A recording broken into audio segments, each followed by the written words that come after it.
last night I saw the president say, oh, Pete told me it was okay, that he didn't conduct a second strike.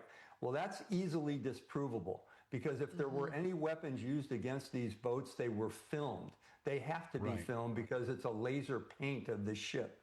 We had the first part of the film. Was there a second part where we can see exactly what happened? There's pretty clear evidence in all this. This is a very good point. Again, Pete Hegseth, Republicans bragging about the kill strikes, killing everybody in the waters.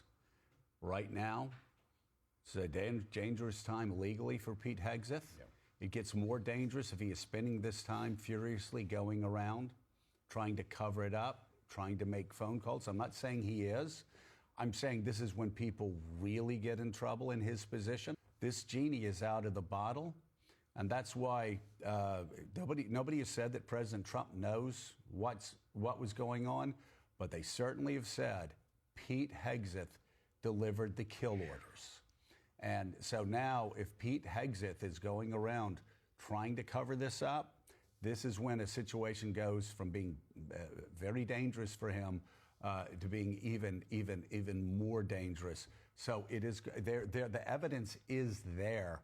And there's no circling back. Doesn't matter that you now are only letting people like Chinese religious cults cover your Pentagon, and that you've kicked out all the real news services.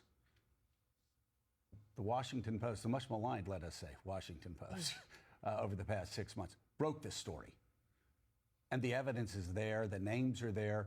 The House Armed Services Committee, the Senate Armed Services Committee, they've got the details, getting the details.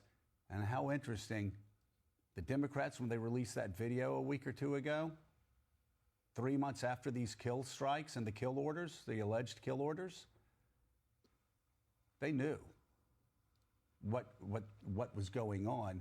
And it's hard not to believe that's not the reason they put that out. And that would certainly explain Secretary Hegseth's really over-the-top reaction to the video. Perhaps he knew this saying was... to execute, that's what I was thinking. Saying to execute them after, as Andy McCarthy said, if the reporting is right, that Pete Hegseth is the one who has put himself in an extraordinarily dangerous legal situation. Yeah, and certainly let's not understate this. This is a very serious matter. As our friend Tom Nichols and others have pointed out in recent days, this type of incident where survivors were shot as they were clinging to a boat, that happened in World War II. Japanese soldiers shot Americans who were clinging to boats. Those Japanese soldiers were later convicted and executed. Because that is indeed a war crime. That's how serious this is.